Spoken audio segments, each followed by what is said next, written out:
Bonjour à toutes et à tous, bienvenue dans ce nouveau tutoriel dans lequel nous allons poursuivre notre découverte des préférences de Photoshop. Alors, dans le dernier tutoriel, nous avons découvert l'onglet Général et l'onglet Interface. Dans ce tutoriel, nous allons commencer par nous intéresser à l'espace de travail.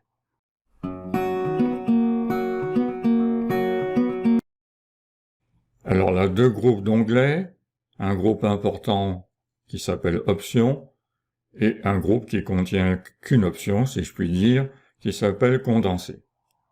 Commençons par le premier paramètre, réduire automatiquement les panneaux d'icônes.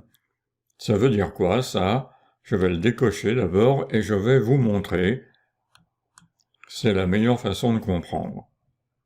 J'ouvre l'outil pinceau, j'ai besoin de ses propriétés, je vais dans le panneau d'icônes, et là, je clique sur l'icône paramètres du pinceau. Voilà, il est ouvert. J'ai fini mon travail, je change d'outil, je prends l'outil de déplacement. Les paramètres sont devenus grisés, donc inactifs, ce qui est normal, mais par contre, le panneau ne se ferme pas automatiquement. Je dois le fermer manuellement. Je reviens dans mes paramètres. Si je réduis automatiquement le panneau d'icônes, OK, je fais la même manipulation, l'outil pinceau, j'ouvre les paramètres du pinceau, voilà, je travaille avec mon pinceau, je change d'outil, je prends l'outil de déplacement, et là, le panneau se ferme automatiquement au changement d'outil. Alors je trouve cette utilisation plus intéressante, comme quoi les automatismes ont du bon par moment. Alors, option suivante, afficher automatiquement les panneaux masqués. Alors ça veut dire quoi ça? Je vais vous montrer. Donc là, ils doivent s'afficher automatiquement. Hein. Je fais majuscule tabulation pour masquer les panneaux. Voilà, ils sont masqués à droite. Si j'amène le pointeur de la souris sur la droite, vous voyez les panneaux réapparaissent. D'accord?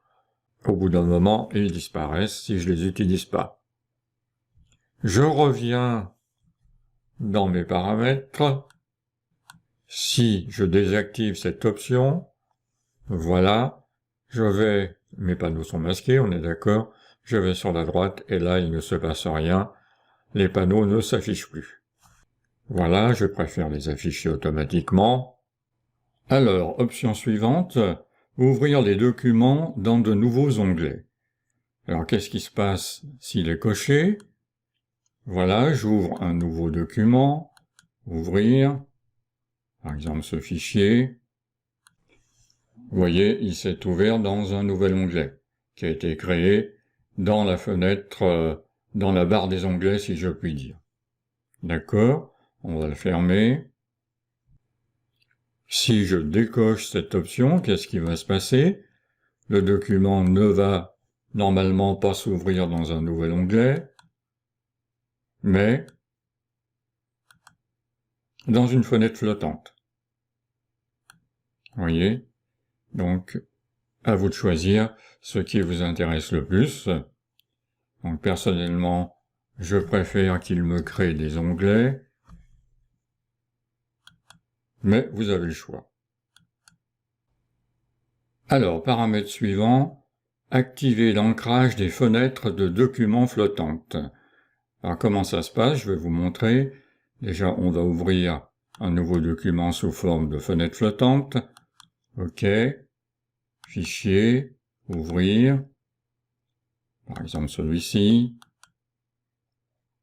Voilà. Il s'est ouvert donc dans une fenêtre flottante en fonction des options que j'avais choisies. Si j'en ouvre un autre,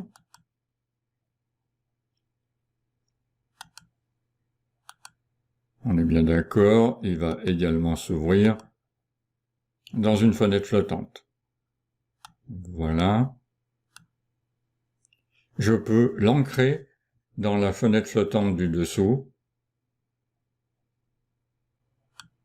Voilà, il me suffit de l'amener dans la fenêtre flottante et je peux donc l'ancrer parce que l'ancrage est activé. D'accord? Je vais en refaire une fenêtre flottante, voilà. Je reviens dans mes options. Et là, je lui dis de ne pas activer l'ancrage. OK. Et là, je vais essayer de l'ancrer. Et il n'y a rien à faire. Il ne peut plus s'ancrer. Voilà. Donc vous avez vraiment plusieurs cas de figure pour ouvrir vos documents. On va activer tout ça. Le paramètre suivant, ce sont les grands onglets. En fait, c'est la taille des onglets que vous avez en haut, là. Nos fameux onglets. Si c'est pas activé, vous voyez, l'onglet devient plus petit. Si c'est activé, il est plus grand. Alors c'est tous les onglets, hein, on est bien d'accord. C'est pas seulement les onglets des fichiers, hein, ça joue également sur les panneaux. Je vous le refais, voilà. Je préfère les grands onglets. Je suis un adepte de la lisibilité de l'interface de Photoshop. Et le dernier paramètre du groupe Options, aligner l'interface utilisateur en fonction des paramètres du système d'exploitation. Alors j'avoue qu'après avoir fait des recherches, je ne comprends toujours pas bien la raison d'être de cette option. Ça veut dire que vous alignez l'interface utilisateur en fonction des options que vous avez choisies au niveau du paramètre, au niveau du système d'exploitation. C'est sans doute pour aligner toutes les applications sur le même modèle. J'ai essayé de le tester, j'avoue que ça change rien. Si vous avez plus d'informations sur cette option, je vous invite à me les communiquer parce que franchement, j'ai du mal à suivre. Ensuite, nous avons un deuxième groupe qui s'appelle condenser, avec un seul paramètre, c'est activer la barre d'options étroite. Alors je vous le rappelle, la barre d'options, c'est la barre du haut, en dessous des menus, qui est contextuelle par rapport à l'outil utilisé. D'accord? Alors certains outils ont beaucoup de paramètres, et si vous avez un écran qui est trop petit, vous les verrez pas tous, et ils vont déborder. Donc ça vous permet d'activer la barre d'options étroite, c'est-à-dire que là je pourrais pas vous le montrer parce que mon écran est assez grand, même avec un outil qui a beaucoup de paramètres, en fait il va réduire certains paramètres à une petite icône, qui sera plus ou moins parlante. C'est un petit peu l'inconvénient de cette technique. Nous allons passer à l'onglet Outils. Alors là, on n'a qu'un seul groupe, qui est important, vous voyez. Alors, première option, afficher les infobulles. Alors, on le voit, vous voyez, quand je laisse la souris un petit moment sur une option, j'ai une infobulle qui s'affiche. Si je désactive, je n'ai plus rien. Voilà. Si vous affichez les infobulles, vous pouvez aussi décider d'afficher ou pas les infobulles riches. Alors, ce sont les animations, vous voyez, qui s'affichent sur certains outils. Voilà. Il y en a que ça gêne, je le comprends, mais personnellement, ça me gêne pas trop. Vous faites comme vous voulez. Option suivante, activer les mouvements. Alors, cette option va concerner les tablettes tactiles. Ce sont des mouvements tactiles qui sont activés ou pas. Option suivante, touche majuscule pour changer d'outil. Alors je vous explique, c'est pour les groupes d'outils. Quand vous avez un groupe d'outils, voilà, on se retrouve avec le même raccourci clavier pour tous les outils. Majuscule B, ça m'active le crayon, vous voyez. Si je refais majuscule B, ça m'active le pinceau. Alors l'option suivante, défilement prolongé, je vous explique. Ça concerne le défilement de l'image dans l'espace de travail.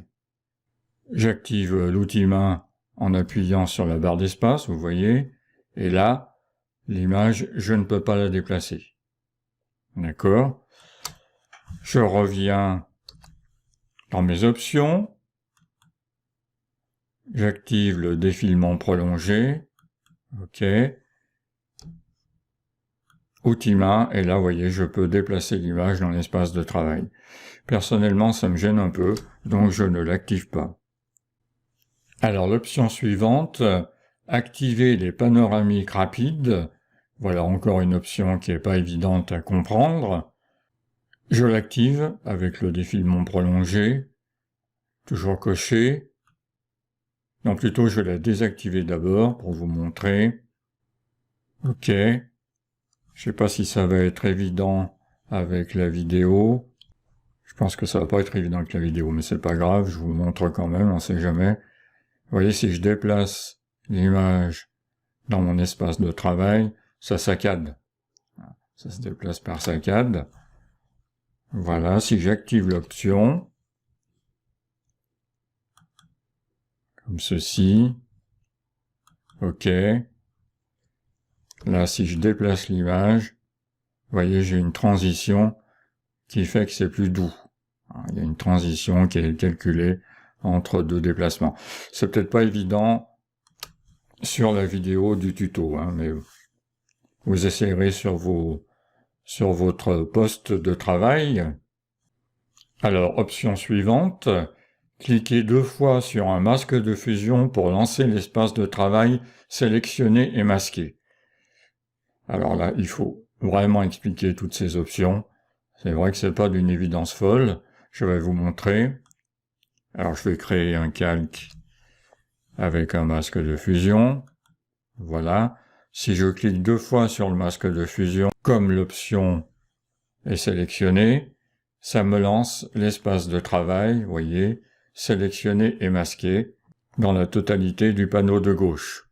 J'annule, je reviens sur mes options.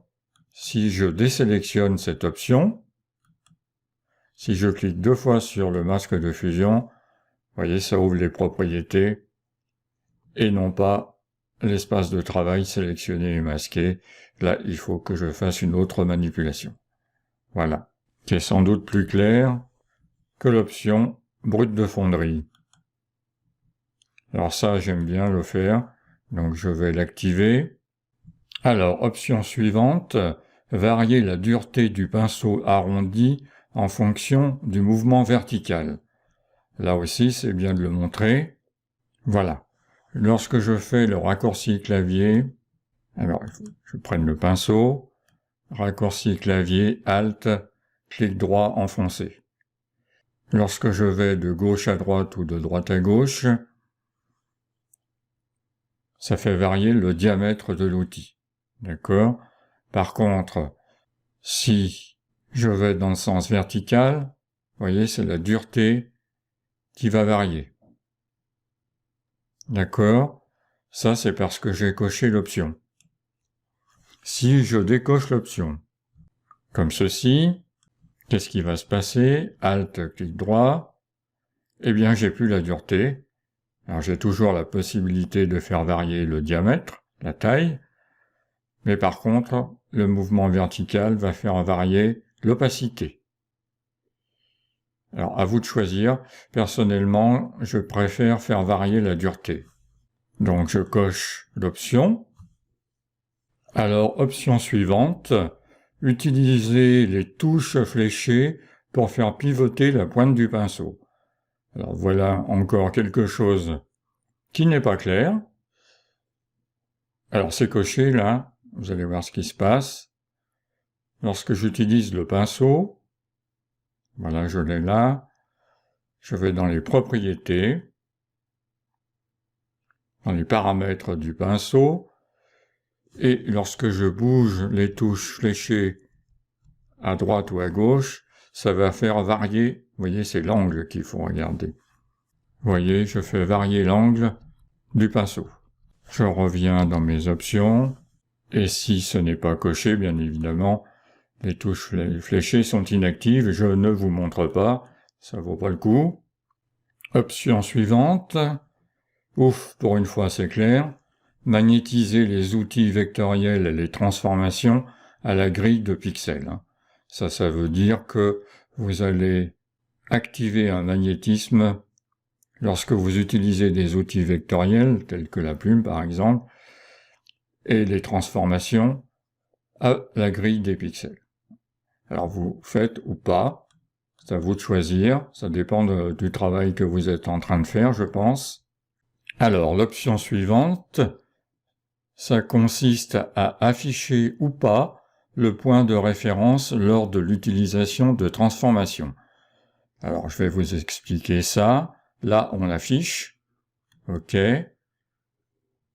Je vais faire CTRL-T sur ce calque, voilà, pour activer la transformation. Et puis, je veux faire une rotation. D'accord? Et là, je vois, au milieu de l'image, j'espère que vous voyez bien, le point de rotation. C'est-à-dire le point central qui va déterminer la rotation. Je vous rappelle que ce point, on peut le déplacer. Et là, la rotation, vous voyez, se fait par rapport à un point dans le ciel. Si vous désactivez l'option en question, vous ne verrez plus ce point de rotation lorsque vous ferez des rotations. Je trouve que c'est un peu dommage, donc personnellement je l'affiche. Alors, je ne valide pas ce que j'ai fait, et donc vous l'avez compris, je vous conseille de l'afficher.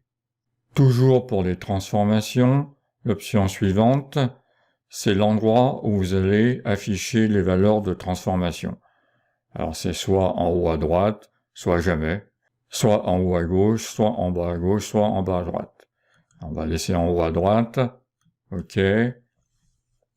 On fait une transformation.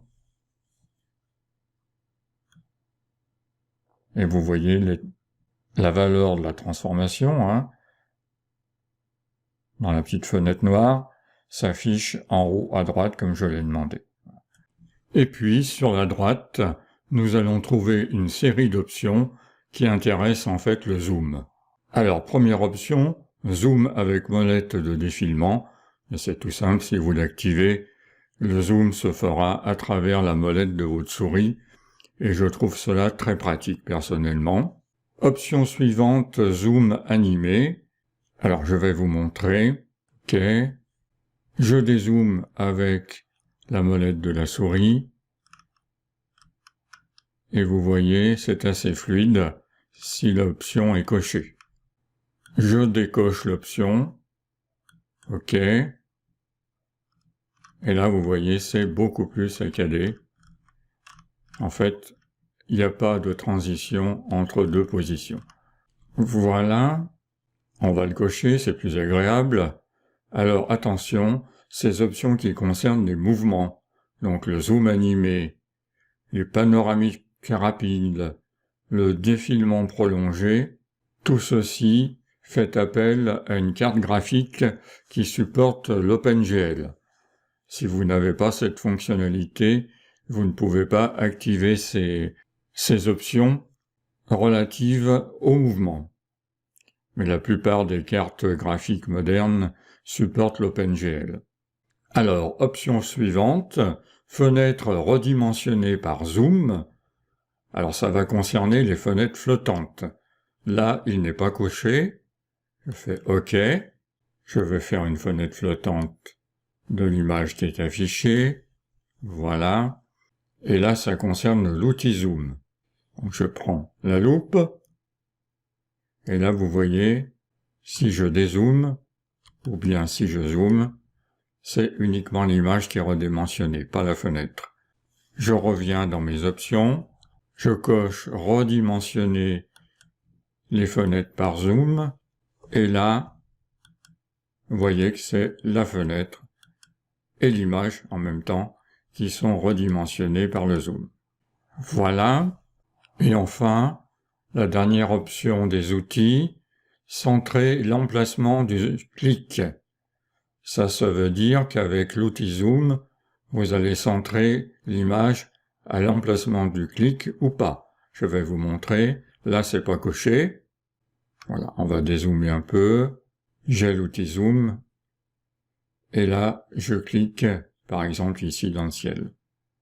Mais vous voyez que mon image est zoomée par rapport au centre de l'image.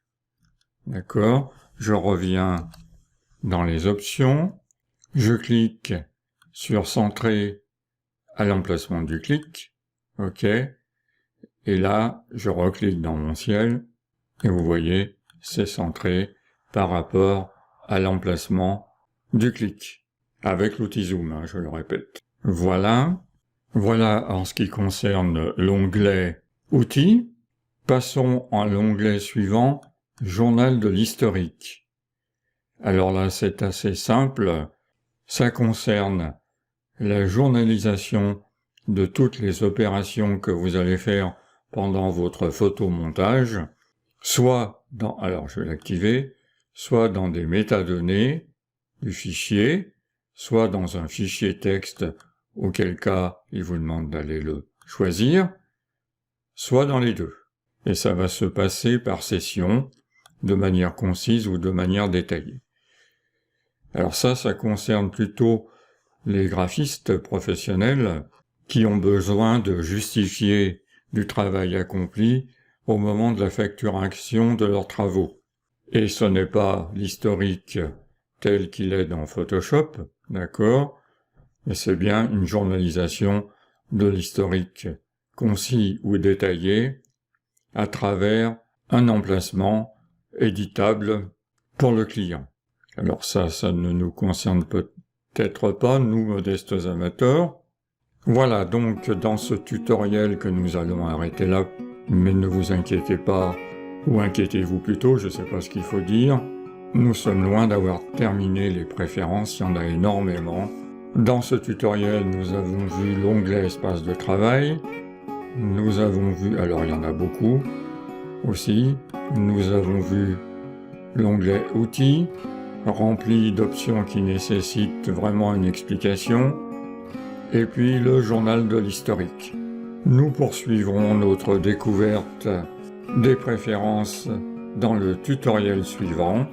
Prenons notre temps pour tout bien expliquer. J'aurais pu prendre le parti de certains formateurs qui se contentent de vous indiquer ce qu'il faut modifier dans les préférences sans les décrire toutes. Et ça, c'est un peu dommage, parce que l'utilisateur aime bien comprendre ce qu'il fait, et aime bien comprendre à quoi correspond chacune des options. Enfin, c'est le parti que j'ai pris. Je vous remercie infiniment d'avoir suivi ce tutoriel, et je vous dis donc à très bientôt pour la suite des préférences dans Photoshop. Alors, vous pouvez vous abonner à ma chaîne YouTube, comme ça vous serez informé dès qu'il y aura une nouvelle vidéo. Mais je vous invite aussi à vous inscrire, c'est gratuit, à mon tout nouveau site qui s'appelle Vive la photo. On y accède par www.vivelaphoto.fr, c'est tout simple, tout attaché, Vive la photo. Et là, vous pourrez accéder à mes tutoriels d'une manière beaucoup plus simple que sur YouTube. Vous voyez, j'ai une rubrique tutoriel. Par exemple, je vais aller sous Lightroom formation complète. Voilà, j'ai un sommaire qui s'affiche. Un ensemble de tutoriels sur les différents modules. Et puis pour accéder à un tutoriel en particulier, il suffit de cliquer sur l'image. Là, vous avez une description du tutoriel, comme ça vous savez ce que vous allez voir et vous pouvez lancer la vidéo sur YouTube.